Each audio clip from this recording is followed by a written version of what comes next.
एकतर कॅन्सर होऊ नये आणि जर झालाच तर पहिल्या टर्ममध्ये त्यावर निदान करणे महत्त्वाचं असतं. हा आजार लवकर कळत नाही. तिसऱ्या आणि चौथ्या स्टेपवर गेल्यानंतर आपल्या हातात काही राहत नाही. आमच्या कुटुंबामध्येच मी कॅन्सर जवळून अनुभवला आहे. त्यामुळे आळस सोडून आरोग्याची काळजी घ्या आणि स्वतःची तपासणी करा, असे आवाहन महाराष्ट्र राज्य गोसेवा आयोगाचे अध्यक्ष शेखर मुंदडा यांनी केले. Cow dignity and farmers progress foundation या संस्थेच्या वतीने कर्करोगाच्या जनजागृतीसाठी आयोजित कॅन्सल दी कॅन्सर या 3 दिवसीय उपक्रमाचे उद्घाटक म्हणून शेखर मुंदडा बोलत होते.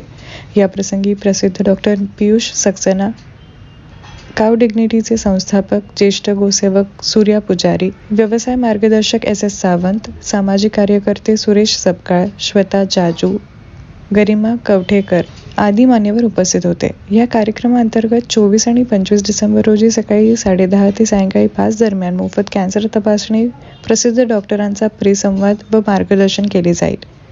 कार्यक्रमाचे मुख्य आयोजक ज्येष्ठ गोसेवक सूर्या पुजारी यांनी प्रास्ताविकेमध्ये उपक्रमाची माहिती दिली.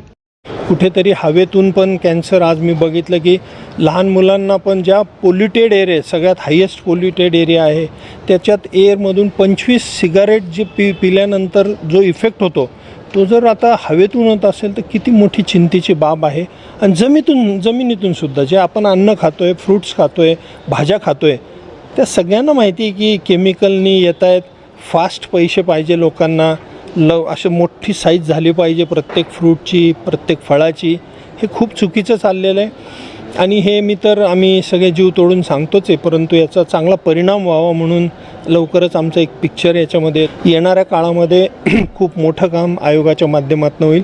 आणि सूर्याजींना मी खूप खूप धन्यवाद देतो की अशा प्रकारचे विषय घेऊन लोकांमध्ये येणं ही खूप मोठी गोष्ट आहे. पुणेकरांनी मी एक सिरियसली मनापासून, अंतःकरणापासून एक अपील करतो. मित्रांनो, कॅन्सर झाल्यानंतर खूप महत्त्वाचं असतं जर ते फर्स्ट स्टेजमध्ये कळालं, सेकंड स्टेजमध्ये कळालं.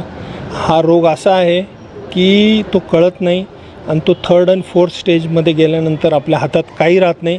इतका चांगला उपक्रम इथं घेतलेला आहे. टेस्टिंग तुमचं फ्री होणार आहे. अजिबात कंटाळा करू नका. तुम्ही सगळे या. कोणीही सांगू शकत नाही, दिसायला धडधाकट दिसतो आपण, पण इथं आल्यावर बरेच केसेस अशा झालेल्या आहेत की त्यांना कॅन्सर डिटेक्ट झालेला आहे, पण तो फर्स्ट स्टेजमध्ये, सेकंड स्टेजमध्ये असल्यामुळं ते स्वतःला वाचू शकले. ही ऑपॉर्च्युनिटी सोडू नका. ह्याला तर याच तुम्ही फ्रीला, पण रेग्युलरही चेकअप आता आपलं होणं गरजेचं आहे. पण सूर्याजींनी आणि यांनी जे काऊ डिग्निटीनी जे काही आता 3 दिवसाचं केलेलं आहे, आज तर आहेच, पण उद्या आणि परवा निश्चित, उद्याचा रविवारी वेळ जरी कमी नसेल तरी पण स्वतःसाठी वेळ द्या आणि इथे नक्की या.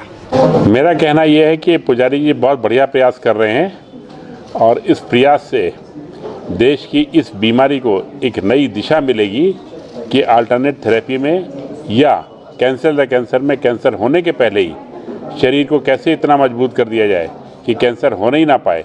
ये सब देखते हुए मुझे लग रहा है कि पुजारी जी का ये प्रयास देश के हेल्थ परिसर में ये बहुत बढ़िया कदम है और मेरा इसमें पूरी तरह से समर्थन रहेगा. ये क्लेंजिंग थेरेपी पे आपको इसका कैसे लाभ मिलेगा, ये कैसे होता है, ये लेक्चर होएगा. डॉक्टर नांदेड़कर करके एक जो है वो बात करने वाले इस विषय पे.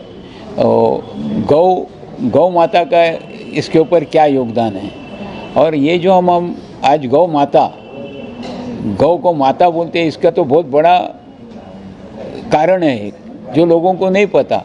हम किसी और जानवर को माता नहीं बोलते, गौ को ही क्यों माता बोलते हैं. अंग्रेज़ी में भी उसे होली काऊ कहते हैं.